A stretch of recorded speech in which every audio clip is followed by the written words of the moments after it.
Hi friends, तो आज हम लोग शुरू करने जा रहे हैं क्लास 8 का साइंस है और उसमें पहला चैप्टर है फसल उत्पादन एवं प्रबंधन।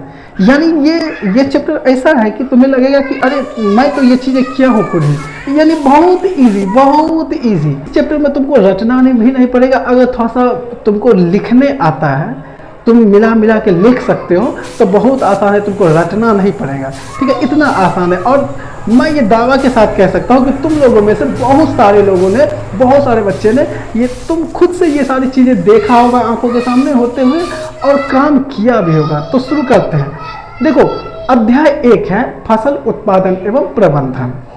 ठीक, तो फसल उत्पादन एवं प्रबंधन है तो पहले जान लेते हैं कि फसल है क्या, किसे कहते हैं फसल। तो तुम लोग बोलोगे कि मुझे तो आता है, तो कमेंट बॉक्स में लिखो कि फसल किसे कहते हैं। अपने अपने लैंग्वेज में लिखो तो मैं देखता हूँ क्या लिखते हो।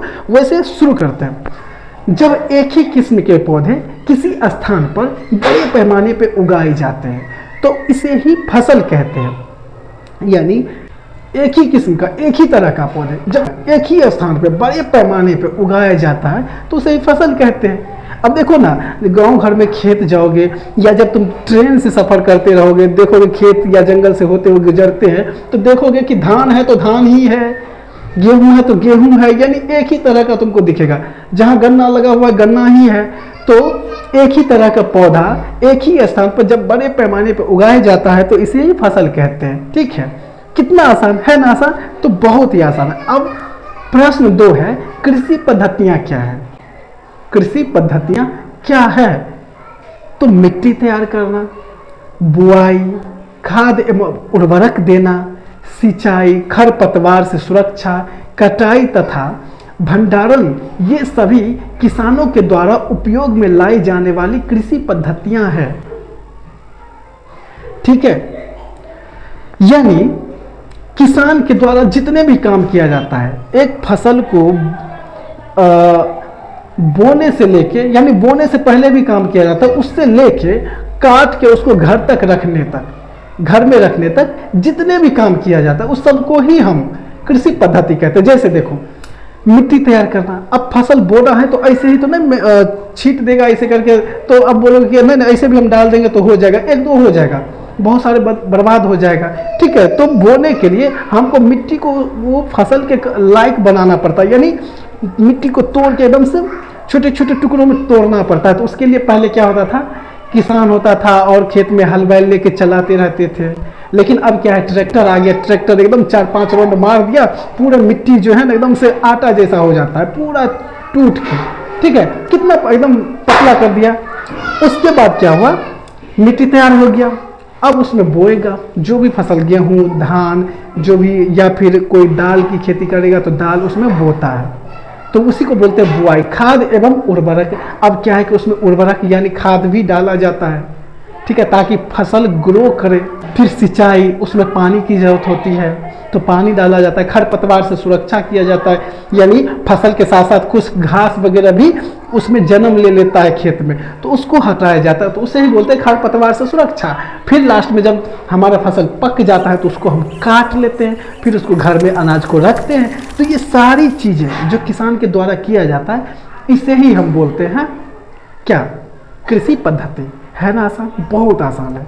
तीसरा क्वेश्चन क्या है, जुताई किसे कहते हैं? तो देखो, मिट्टी को उलटने, पलटने एवं पोला करने की प्रक्रिया को ही जुताई कहते हैं। यानी मिट्टी को उलट पलट करके एकदम पोला करके, यानी क्या, मिट्टी को हम ट्रैक्टर से या चाहे किसान हलवाई के द्वारा पूरे मिट्टी को तोड़ता है, उसे ही हम बोलते हैं जुताई करना। अब है प्रश्न 4, खाद एवं उर्वरक किसे कहते हैं? तो वे पदार्थ जिन्हें मिट्टी में पोषक स्तर बनाए रखने के लिए मिलाया जाता है, वह पदार्थ जिसे मिट्टी में पोषक स्तर बनाए रखने के लिए मिलाया जाता है उसे ही उर्वरक या खाद कहते हैं। जैसे यूरिया, अमोनियम सल्फेट, पोटास आदि उर्वरक है। यानी देखो, जैसे हम लोगों को हम लोग जो है खाना खाते हैं और खाना में बोलता है क्या कि हर एक तरह का सब्जी रहना चाहिए, दाल खाना चाहिए, जितने भी मौसमी फल वगैरह है उस सब का यूज करना चाहिए, सब दिन दूध खाओ, या फिर ड्राई फ्रूट्स जैसे काजू किशमिश बादाम नारियल छोहारा ये सारी चीज़ें जो होता है ये सारी चीज़ें खाना चाहिए। इससे उसी तरह कहने का मतलब ये है कि हम जो फसल उगाते हैं उसमें भी मिट्टी में हम ऐसी चीज़ें मिलाते हैं जो फसल को उगने में, फसल को बढ़ने में, ठीक है, आसानी हो, उसको उर्वरा शक्ति मिले मिट्टी को, ताकि फसल ग्रो करे आसानी से। तो उसमें जो चीज़ें एक्स्ट्रा मिट्टी में मिलाया जाता है ना, तो उसे ही हम खाद या उर्वरक कहते हैं। गांव घर में देखोगे बहुत अच्छा है कि खेत में क्या डालता है, गोबर, सड़े गले पेड़ पौधे के पत्तियां वगैरह ये सब चीज़ें डालता रहता है, ठीक है। तो क्या होता है कि गांव के खेत में उर्वरा शक्ति ऑटोमेटिक बना रहता है। और बहुत लोग खाद का यूज करता है, उर्वरक का जो दुकानों में मिलता है, जैसे यूरिया पोटास ये सब चीज़ें जो है दुकानों में मिलता है वो चीज़ें डालता है ताकि फसल अच्छा से ग्रो करे, तो उसे ही खाद या उर्वरक कहते हैं। समझ गया? ठीक है। अब है सिंचाई के मुख्य स्रोत के नाम लिखिए। मतलब क्या है? सिंचाई खेत में जो हम पानी डालते हैं उसका स्रोत क्या क्या है, यानी कहाँ से पानी कहाँ से मिलता है। खेत में डालने के लिए फसल ताकि अच्छा हो बीच बीच में पानी डालना पड़ता है, तो जहाँ से पानी हम लेते हैं खेत में डालने के लिए उसे ही हम बोलते हैं सिंचाई के स्रोत। तो कहाँ से लेते हैं?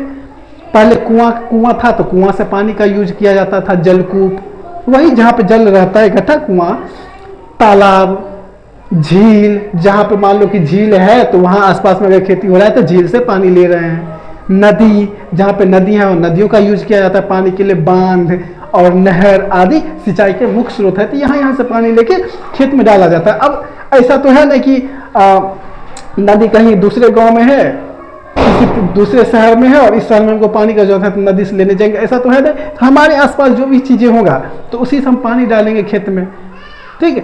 तो आजकल मोटर की सहायता से पानी डाला जाता है, ठीक है। तो बहुत ही अच्छे, बहुत ही अलग अलग तरह के हैं स्रोत। तो इस तरह से तुम देख रहे हो कि पानी कहाँ से डालते हैं, तो वही लिख दो।